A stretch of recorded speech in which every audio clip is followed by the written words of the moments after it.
Hi guys, welcome back to another episode of Building a Better South, and kind of where it all started for us last year. We're here at Edgewood.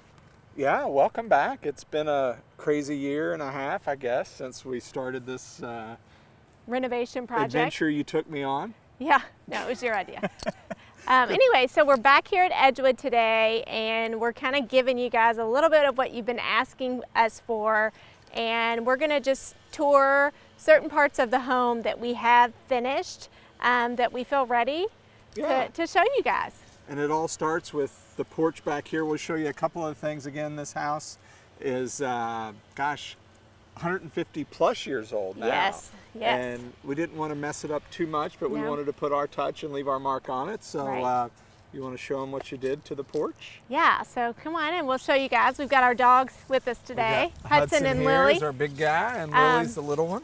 So the house was originally, or when we took possession of it, and I think for a long time it's been painted white. And the shutters are really dark green. I get asked a lot what color they are. I'm not sure because they've been painted that for years. But Jason and I added that porch railing detail that you guys see right here because we felt like the porch needed. And it was tall. It was yeah, kind it was of a tall, hazard a little bit. Tall porch. We have dogs and kids. We didn't want anybody losing their footing and slipping off. So we designed this porch railing, painted it out white, and it really kind of feels like it's always been here. Yeah, and big guess, but we're filming this in the fall, so it's almost time for Halloween. So yep. No orange pumpkins though. No, we only do gray and white pumpkins around here. So, and then if you'll remember, we added this mullion detail. Originally, the house had big, kind of heavy, dark, painted green screen doors on these, on the fronts of this. So we took those off. We painted the doors white, and then we added this mullion detail, which I love. Yeah, and let's go in. Let's go in. So we're going to welcome you guys inside Edgewood. So come on in. Here we are. Welcome home. Thank you. It's been a while. I love what you did to the foyer. I know you worked with Ken to design the mural, and a lot of people think it's wallpaper, but it's actually been hand painted with some of your favorite flowers. Right. So I worked with the local artist, Ken, and he and I went back and forth and came up with this design, like Jason had mentioned. It's filled with my favorite flowers, so you can see peonies, hydrangeas, different wildflowers. I'm glad you went with my chinoise revive in here. Me too. Yeah. I know you're really pushing hard for it. Yeah.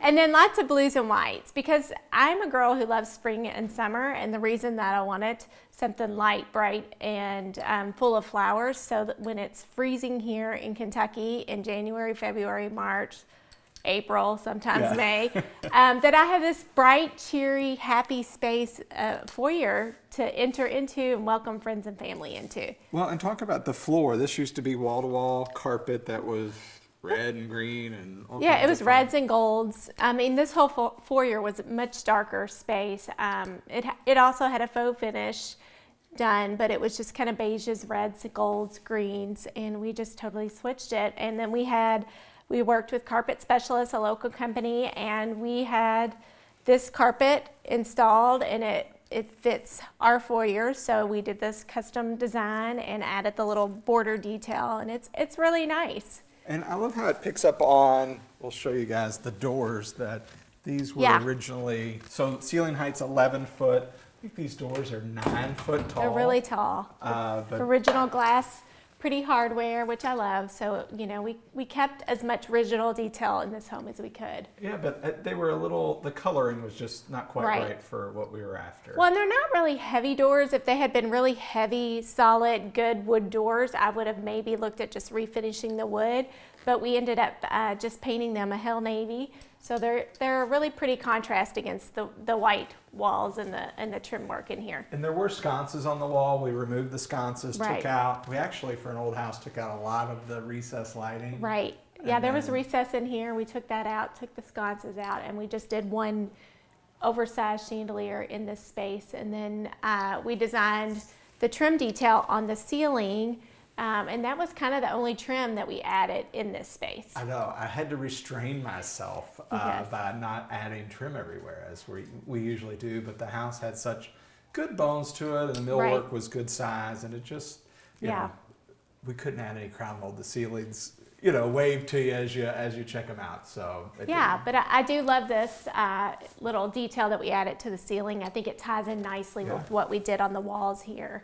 So are you going to slide down the banister for everybody? No, but I have a feeling at some point over the 150 years that someone has slid down slid down that banister. So so this is the original banister. It's nice and wide as you can see here. So which is not typical for new builds, right? It's not something. It doesn't meet code, unfortunately. It's but we love it. And it's short. It's very short. Yeah. But and the rise on the steps is short too. So there's many more steps than we would have in today's houses. But it's a very comfortable stride when you're going up the stairs, and you know, don't have to lift those feet as much. Too much. And then we added this. This was something Jason and I found, this little brass detail. So we added it. We thought it fit well with the house. And it felt like you needed a stopping point at the end of the banister because there was just a little wooden knob there that didn't feel like it quite fit. But this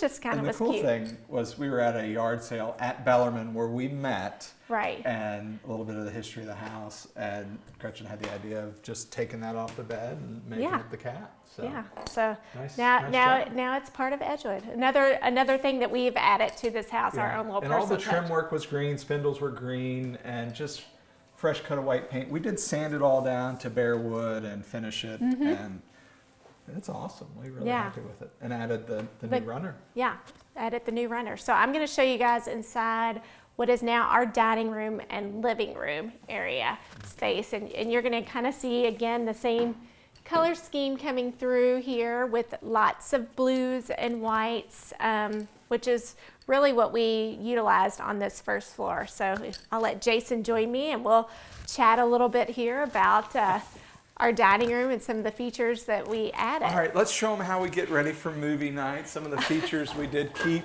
with the house, you know. We always thought it was a vent, but if you guys remember on the early episodes, we did discover, I guess this used to be a boardroom or who knows what. We've heard some other stories about what may have happened on that screen, but we'll leave those to imagination. Everybody seems to have a story about Edgewood. It's funny, the people that we meet. A lot of people have been here for various events and derby parties, and everybody has an Edgewood story, which is funny. Yeah, so we'll talk about the seating arrangement. And so when we were doing some space planning for this house,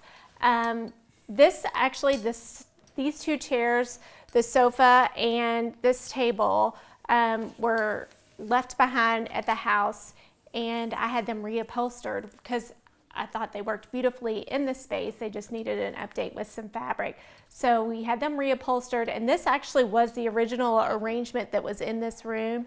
And really, that was the only part that we knew. So we knew we needed a dining room because Jason and I converted what was the dining room into our family room area. So really kind of space-wise, we went back and forth, and what made most sense was having two separate dining tables, one placed in front of each of the fireplaces. And it's really worked out well for us. No, it is. I mean, we were going to do a long table and then round tables, and then the way it worked out, we went with just the rectangular table with the marble, and we found the bases. But we did change out the surrounds. So they were kind of in bad shape. That subway tile crackled, settling, and it whatnot. Was some of it was crumbling away. This was actually, everything else we did in the house was real marble, but this was kind of an experiment for us. It was this is a porcelain where it's actually printed on, but we just really love the movement of this slab, and it's one of the few that I think really looks like marble. So it's called Neolith is what it's called. But I love it.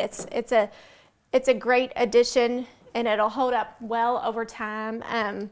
For these fireplace, we have not really tested them yet to see how they work. that's on the ever-growing list of things to just watch and it's check for with getting an cool, old so yeah, with we an might old house. But fire yeah, 'em so original mantles that we kept. Again, we painted everything out. Oh, you know, the funny thing, we did add these chandeliers over each table, and with all the recess that were in here, there was no lighting because there wasn't a table here. Right. Well, again, we don't really know how they had the house staged or styled. So yeah, so I had picked up these chandeliers years ago, bought 2 of them because I'm a designer and I saw them and I loved them and I knew I'd use them somewhere. And lo and behold, it just worked out perfectly that we were able to put them in at Edgewood. When the electrician, when we measured everything off and cut it through, there was actually wire in both of these that was up in the drywall. So yeah, one of the many discoveries we made when we were opening walls around here. yeah, we already had all the holes cut, so we ran new wire. I know. Anyway, but no treasures. I was really hoping to find some like gold coins or treasures, but Yeah. we haven't found any of those yet. still looking though. Yeah. Pretty good little show. Yeah. Anything else you want to cover? So we kind of showed you guys our entry, the dining room, living room area. We try to course, spend yeah. as much time as we can in here. Most of it is in the back of the house in our kitchen and family room area, which we're still working on details of that. So we'll be filming that at some point and showing that also to you guys. Yeah, But this has become kind of a workspace. Sometimes we'll have table settings and Yeah. whatnot, but today it's almost, you know, midterm, so the boys have been studying, so that's Yeah. why it's clear it's now. and it's quiet in here. So yeah. So I hope that you guys have enjoyed this little sneak peek into Edgewood and what we've done. Sorry it's taken so long to release some final photos and video. Worth the wait. Hopefully it was. Yeah. So anyway, guys, thank you as always for the support, kind comments, and thanks for those asking for the Edgewood reveal. So hopefully this gives you a little bit. But if you want to find more of this pretty lady, you can check her out on Instagram. Yes, I'm Gretchen Black. And you can always find me on Instagram, Jason Black with Artisan Signature Homes, and together We're building a better South.